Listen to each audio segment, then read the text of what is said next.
natural hazard assessment, epidemiology, archaeology, and so on.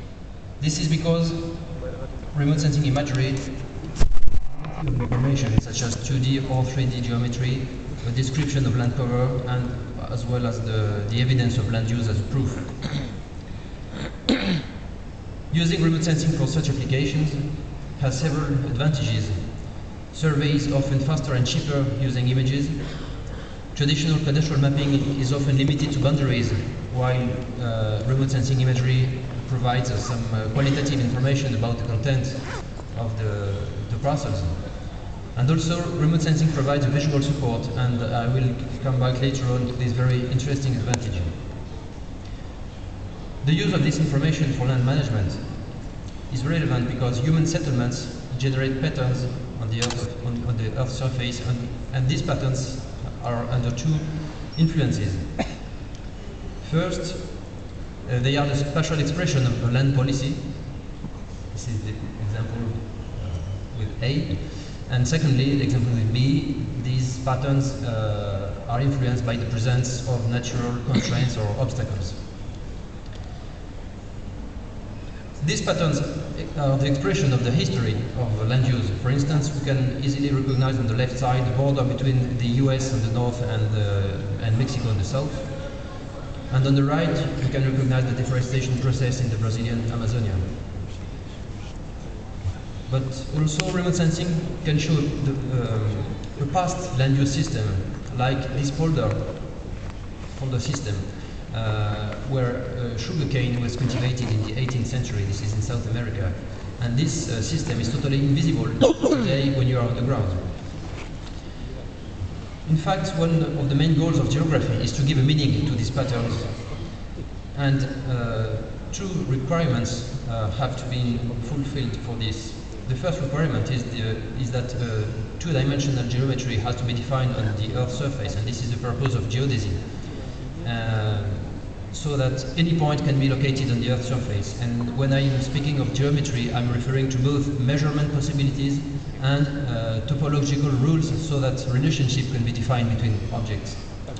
And the second requirement is the availability of sensors, and in particular imaging sensors that can provide a description of the Earth's surface at a suitable scale or resolution and in the suitable spectral domain. And we can say that nowadays these sensors are widely available. Several technological improvements have occurred in the field of remote sensing in the last decades and years, and they have modified the way remote sensing is used and its possible contribution to land management. I think the most important improvement has been ground resolution. This parameter is expressed here in meters on the vertical axis. And we can see that it has been significantly improved in the last decades. The problem is that for technical reasons, a higher resolution implies a smaller image. And you know that in the last 10 years, several Earth observation systems have provided imagery with resolutions around 1 meter and image swath around 10 to 15 kilometers. And this is quite similar to what is provided by airborne remote sensing, so that for the user, the difference between airborne and spaceborne remote sensing has become meaningless. The next generation is represented by the Pléiade system, which is the optical component of a broader Earth observation system designed by the French and Italian space agencies. The first satellite will be launched in a few months, and it will provide images with submetric resolution and stereo capabilities. Just let me show you a simulation. This simulation of the city of Cannes in the south of France confirms the potential of this kind of product for urban mapping and planning. In fact, very high resolution is greatly appreciated by all users. However, the systematic improvement of ground resolution has a drawback, because it implies that time series over several decades are heterogeneous.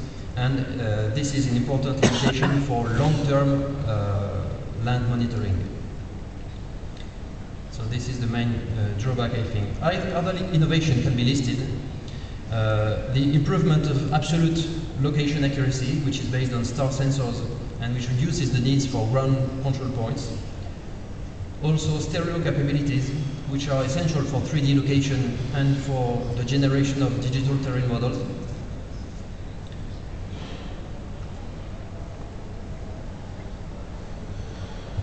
This has contributed to the automation of image rectification, so that orthophoto has now become a standard product either for permanent databases or for one-shot projects. I will also recall the fact that geographical information has now become fully digital, and this has allowed the automation of mapping processes, and it has made digital information systems the standard working environment for land management. And finally, the development of the internet has given access to the information for a wider user community. Just to show you a few examples, these two examples are two free access web portals of the French government. On the left, it's the orthophoto mosaic distributed by the National Space Agency. On the right, it's the Cadastre map distributed by the Cadastre administration. And the French professional organization has developed its own portal, and we have the presentation about it yesterday evening. I'm sorry, the image was late. And then finally, the tendency nowadays is that these databases are becoming three-dimensional. All these technological improvements have modified the operational implementation of remote sensing. However, some limitations still exist, and I think will always exist. For example, the fact that GIS is well adapted to landscapes with geometric organization, in which land parcels have discontinuous boundaries and homogeneous contents, and it's not so well adapted to this kind of fuzzy landscape on the left side for the same reasons. Another limitation is the fact that even if a boundary is clearly visible on the ground, it's not necessarily visible in the image. And this limitation will always exist since remote sensing can only show the visible aspects of land organization. Finally, I would like to show that some technological innovations are offering new possibilities in the field of land management, and I will just give two examples. The first example is virtual delineation, which means that the boundary is defined in a rectified image and not only on the ground.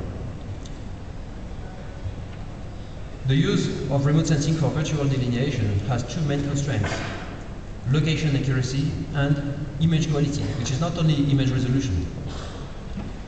It is obvious that virtual delineation will never replace a surveyor for several reasons, because the legal value of the images is not always so clear, and because legal boundaries do not always fit the visible boundaries, as I already mentioned.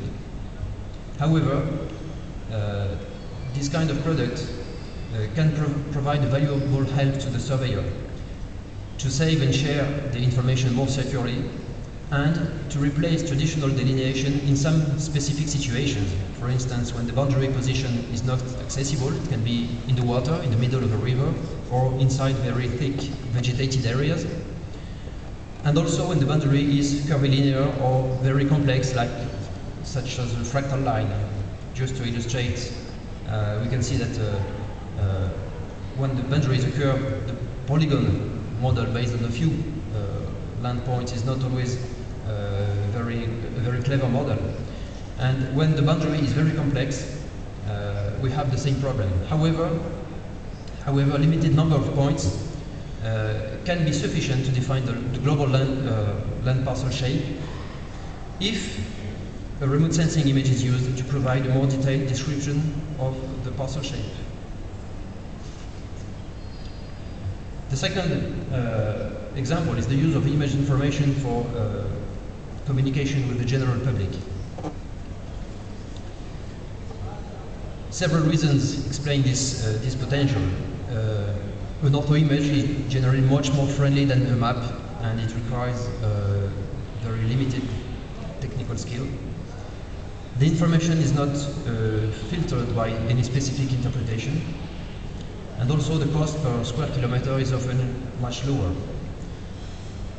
The consequence is the great potential of remote sensing imagery to communicate with non-expert partners and with the general public about land management projects. To conclude, I will recall that remote sensing can contribute to improve land administration services and to communicate with the general public. But we should not forget that the experts who handle this information have now an increasing responsibility. And just to give some example, some well-known example, I will recall that an acknowledgement of this responsibility has recently been expressed by the professional community in recent declarations. I just give two examples: the Beijing declarations of ISPRS written in 2008 and the Sydney declaration of the FIG in 2010. This declaration this declaration clearly means that the new developments should always be driven by the needs of society. And this will be the concluding sentence. Thank you.